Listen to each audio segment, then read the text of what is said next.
I'm a father of 4 grown children, aged 19 to 28. And the last few years have been an emotional challenge for me and my wife as our nest has emptied and we've watched our chicks fly off in various directions. Don't get me wrong, all 4 kids are leading productive lives, finding their respective paths in the world as they should. And I've come to enjoy taking long, hot showers, a pleasure I did without for many years when the nest was full. But I can't deny that this healthy, natural evolution has a bittersweet component. That Jesse, Matt, Rebecca, and Joshua are no longer in my direct care means that they have to fend for themselves in a dangerous world. And though the idea that somehow I can protect them better than they can protect themselves is a self-serving illusion, I'm haunted by the plaintive, ominous words of Ufgozal, that famous Israeli anthem of Arik Einstein's that I would sing to the kids when they were babies to send them off to sleep. Ufgozal, חתוך את השמיים, טוס לאן שבא לך, רק אל תשכח, יש נשר בשמיים, גור לך.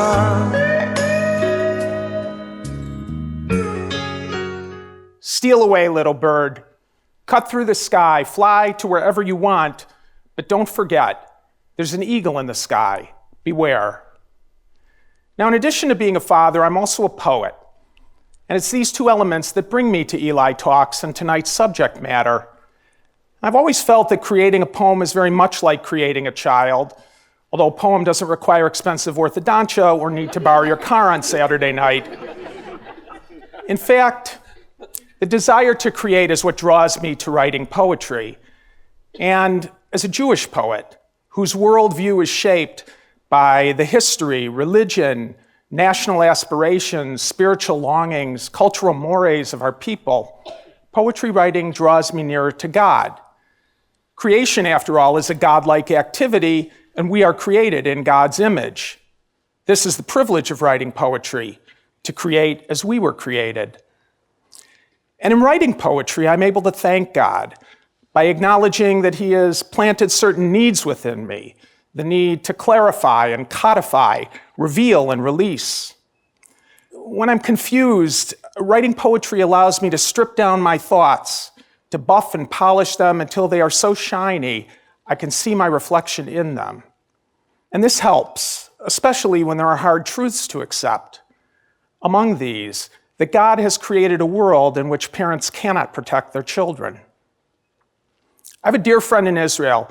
His name is Yuval. He's about 10 years older than I am, and like all Israelis, when he turned 18, Yuval was drafted into the IDF.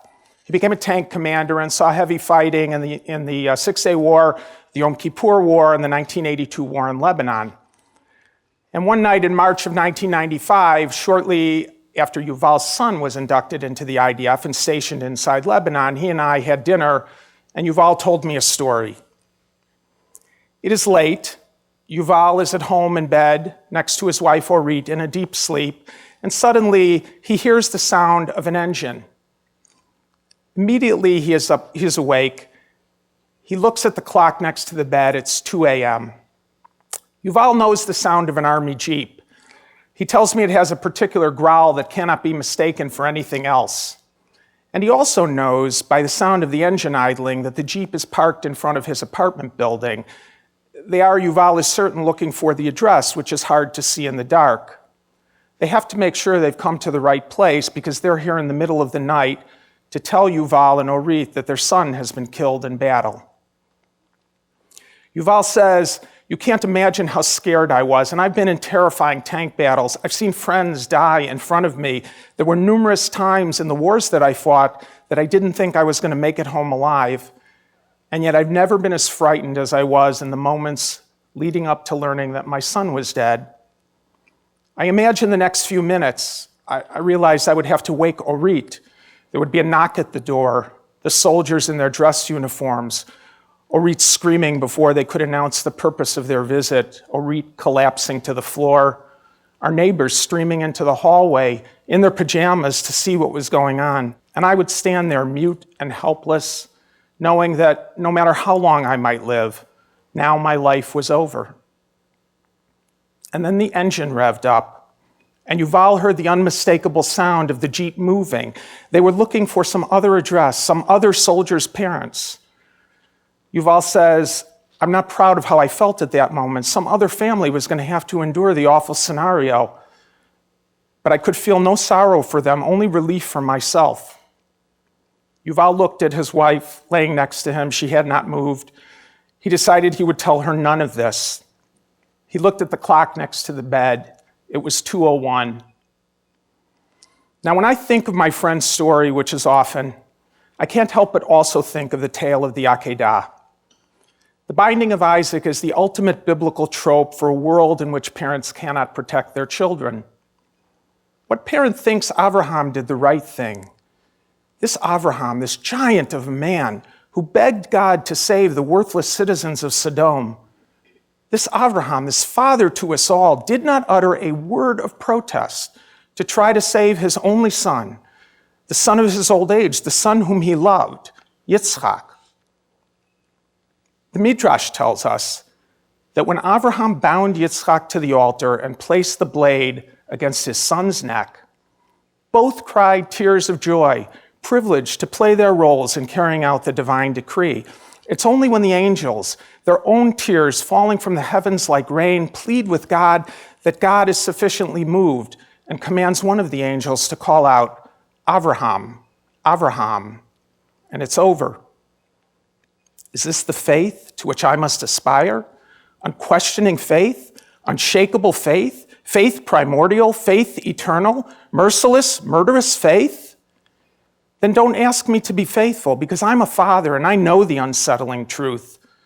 Life and knife are one, and God sits at his whetstone watching, the tears of angels deep by now as rivers, seas, oceans. Now, I'm not the first Jew to think and write and speak about the Akedah with a sense of indignation. The whole history of it, going back hundreds and hundreds of years, there are stories, midrashim, rabbinic responsa, prayers. In modern times, we have poetry, essays, fiction, websites, blogs, television shows, and movies. And the central theme connecting them all is that we see the Akedah as a metaphor for Jewish suffering, as a way to contextualize the seemingly endless physical and emotional trials that God has imposed upon the Jewish people, or to put it more bluntly, that God has imposed upon his children. Consider the derisive words of Israeli poet Yitzhak Laor in his poem, This Fool Yitzhak. Trust such a father who would get up early to kill him, let him lock his father up in a prison, in a mental hospital, in the basement of the house. Or this passage from Israeli poet Atzila Talit Riesenberger from her poem In the Wake of Yitzchak's Sacrifice. He who justifies Abraham the just, he was only following an order. Let him know I forfeit this forefather. Or this passage from the famous Holocaust memoir Night by Elie Wiesel, in which Wiesel questions God's integrity and righteousness. In an unmistakable allusion to the Akedah, he says, never shall I forget the flames that consumed my faith forever. I do not deny God's existence, but I question his absolute justice. Or the even more damning statement by another prisoner in the camp, I've got more faith in Hitler than anyone else. He's the only one who has kept his promises to the Jewish people. These are but a few examples of how deeply felt and deeply held in the collective Jewish consciousness are the lessons of the Akedah. Now, for me, the issue isn't so much, can God act as he chooses? He's God, he can do whatever he wants. The issue for me is Abraham's behavior, Abraham's acquiescence to the murder of his son. The Torah text should read, and when Abraham truly understood what God was asking of him, that he was to bind his son to an altar, that he was to slaughter him like an animal and set his lifeless body on fire, that when Abraham truly understood all of this, he begged God to reconsider. And when God refused, Abraham got sick to his stomach. He fell to his knees. He rent his clothing. He tore his hair. He wailed throughout the night. But the Torah offers us no such language, no such emotion. Instead, we are told, Vayashkem Avraham baboker, and Avraham woke early, so as not to tarry, Rashi says, from the sacred bloody task. And Avraham's behavior is especially inexplicable to me because I know my own father would never have accepted such an evil decree. My dad would have argued with God. He would have bargained with God. He would have begged God. My dad would have thrown himself onto the altar in my place. And in the end, he never would have carried out the heinous act. My father would have tried to protect me. And this is how it should be. A child needs to believe that their parent will try to protect them in every situation through any adversity, even if the idea of such control is an illusion. We bring our children into the world, spilling our love onto them like some holy anointing oil. They are new and improved versions of us, or so we hope. We try to recreate ourselves in these unknowing, unsuspecting creatures who desperately want to believe that their parents will always protect them. But sometimes parents are powerless against the random forces of nature. Sometimes children are in the wrong place at the wrong time. Sometimes they get sick. Sometimes they are soldiers lost in battle. And sometimes they are simply lost. A number of years ago, before our chicks flew off, we took a family vacation to Israel, and among the places we visited was Mitzpeh Ramon to see the Machtesh, a massive hole in the ground, 28 miles long by 5 miles wide. It's a powerful reminder of God's omnipotence. But in our small hotel room that night, something extraordinary happened that, to me as a father, moved me as no scene in nature ever could. And all at once it came together for me. I understood that God has created this dangerous world for us. There may be eagles in the sky. The knife may be ever present, but it's also a world of inestimable wonders. A dangerous place for sure, but it's the only place we've got. And so that night, I wrote a poem, which I'd like to recite to you now. It's called Watching a Football Game Before Dawn with My 10-year-old son. At 3:30, I wake Joshua and turn on the television in our small hotel room just outside the Ramon crater. We have traveled thousands of miles to see this hole, the product of 300 million years of inexorable forces. Soon we will be deep inside, beneath the shadows of limestone walls, looking for fresh dung, hoping to see a gazelle on the sheer cliffs, to snap its picture, to capture a moment of grace. But now, a satellite dish, defying the remoteness of this place and with no respect for time zones or circadian rhythms, beams the Atlanta Falcons and Chicago Bears onto the television screen. Joshua climbs into bed with me, his bare feet cold. I should say a prayer. I should thank God for bringing me to this moment, for this world of wonders, for the crater, for the gazelle, for satellite television. But the game is starting, and my son's toes are cold. Perhaps I will pray later.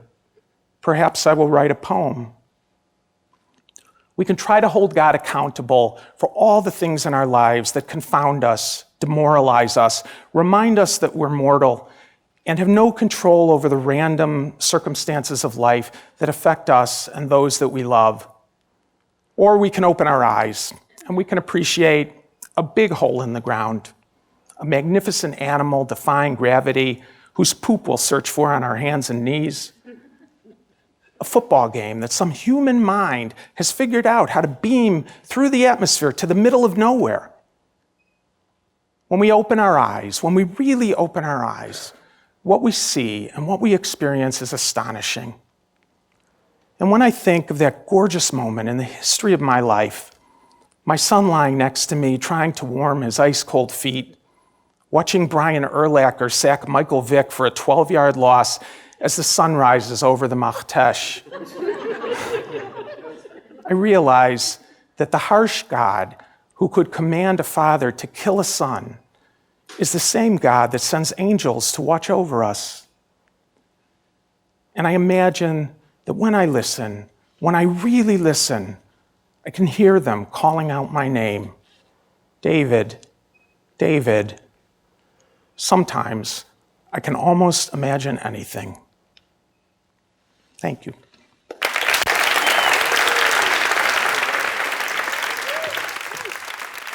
The first story in the Torah about a boy who becomes a man. What is it?